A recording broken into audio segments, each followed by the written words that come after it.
जय श्री राधा, जय श्री कृष्णा। आप सभी प्रिय दर्शकों का हमारे चैनल आई एम एस्ट्रो गुरु जी में बहुत बहुत स्वागत है।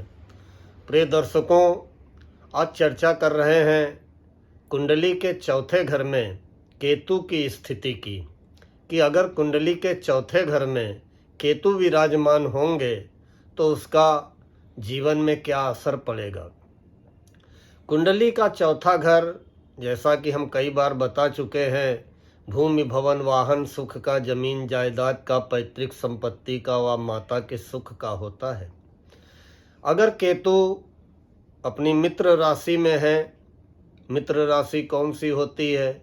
शनि की मकर कुंभ, शुक्र की वृषभ तुला, उसके अलावा गुरु की राशि वो भी केतु की मित्र राशि होती है, धनु व मीन।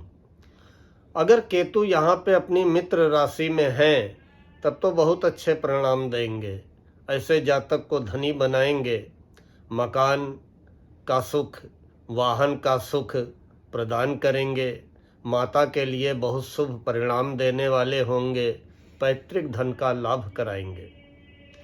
लेकिन यही केतु अगर शत्रु राशि में है, सूर्य की राशि में है, सिंह में, या चंद्रमा की राशि में है, तो फिर अच्छे परिणाम नहीं देंगे। अगर कर्क राशि या सिंह राशि है, आपके चौथे घर में 4 या 5 का अंक लिखा हुआ है और वहाँ पर केतु हैं, तो फिर अच्छे परिणाम नहीं मिलेंगे। क्या होगा? माता से झगड़ा, विवाद, वैचारिक मतभेद हो सकते हैं। माता की आयु के लिए भी ऐसे केतु अशुभ होते हैं। और छाती का रोग, सीने का कोई भी रोग हो सकता है। दुर्घटना होने की पूरी संभावना रहती है। और इसके अलावा मन को अशांत करते हैं। ऐसा व्यक्ति अस्थिर स्वभाव का होता है, उसके स्वभाव में स्थिरता नहीं होती है। व्यक्ति कल्पनाओं में खोया रहता है। चौथे घर के जो केतु होते हैं, व्यक्ति को कल्पनाशील बनाते हैं। ऐसा व्यक्ति काल्पनिक संसार में आनंद पूर्वक विचरण किया करता है, तरह तरह की कल्पनाएं बनाएगा, बातूनी होगा, आलसी होगा, काल्पनिक संसार में विचरण करता हुआ मन ही मन अपने को आनंदित महसूस करेगा। लेकिन धरातल में वो किसी काम का नहीं होता है। लेकिन परेशान होने की जरूरत नहीं है, केतु के उपाय हैं। अगर केतु चौथे घर में हैं तो आप जानते हैं कि केतु संतान के कारक होते हैं। संतान के कारक केतु ग्रह होते हैं। संतान का सुख केतु की शुभ स्थिति से ही मिलता है। संतान का सुख अगर नहीं मिलता है तो इसका मतलब केतु हमारे कुंडली में अच्छे नहीं हैं। अगर केतु चौथे घर में विराजमान है तो फिर संतान 36 वर्ष से लेकर 48 वर्ष की आयु के मध्य में होती है। जब उम्र 36 पार कर जाएगी तब जो है संतान होने की संभावना बनती है, और वो भी कुल पुरोहित के आशीर्वाद से। जो आपके कुल पुरोहित होंगे उनके आशीर्वाद से संतान होती है। देर से होती है, वो भी कुल पुरोहित के आशीर्वाद से होती है। इसलिए कुल पुरोहित का आशीर्वाद लेना जरूरी होता है।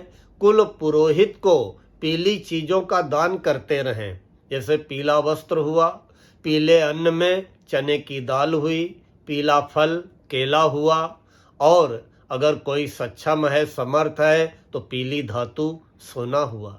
जब भी अपने कुल पुरोहित के पास जाएं तो पीली चीज अवश्य लेके जाएं और उनके चरण स्पर्श करके आशीर्वाद लेकर के वो पीली वस्तुएं अपने कुल पुरोहित को भेंट कर दें। अगर ऐसा नहीं करेंगे तो संतान के सुख में कमी आ सकती है। संतान के सुख में कमी का एहसास होगा। संतान आपसे दूर हो सकती है, विदेश जा सकती है, या नौकरी व्यापार के सिलसिले में, पढ़ाई के सिलसिले में किसी न किसी कारण से संतान आपसे दूर हो सकती है।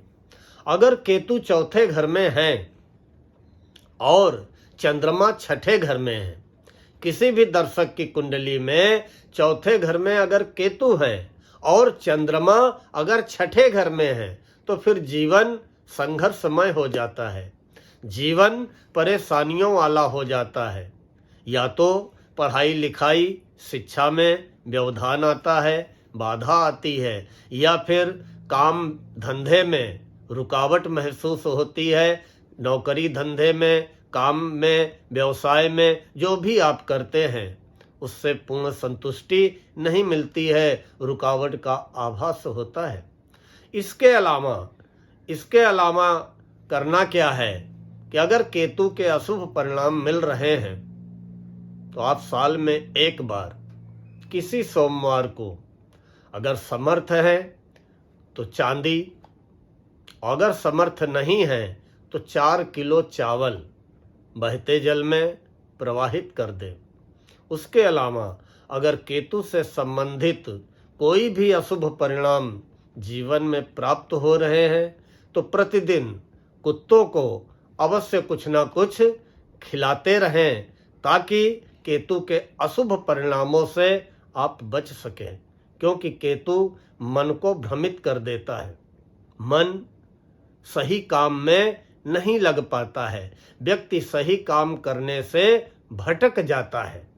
इसलिए केतु के आप उपाय अवश्य करें। बड़ा आसान उपाय तो यही है कि आप कुत्तों को नित्य ब्रेड, बंद, बिस्किट, रोटी जो भी एट ए टाइम अवेलेबल हो वो आप खिलाते रहें।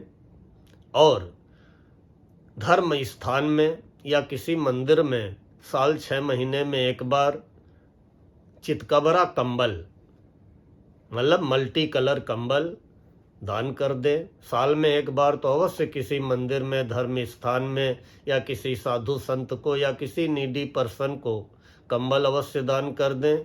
और एक उपाय हम पहले बता चुके हैं, वो साल में एक बार करना है। जिनकी केतु कुंडली के चौथे घर में है कि 4 किलो चावल बहते जल में प्रवाहित कर दें, और अगर सक्षम है तो थोड़ी सी चांदी बहते जल में प्रवाहित कर दें। जो भी केतु के दुष्प्रभाव या अशुभ परिणाम प्राप्त हो रहे हैं उनसे आप मुक्त हो जाएंगे। प्रिय दर्शकों, हमें विश्वास है कि आज का ये वीडियो पसंद आया होगा। अगर पसंद आया हो तो लाइक व कमेंट करते हुए आगे फॉरवर्ड अवश्य करें।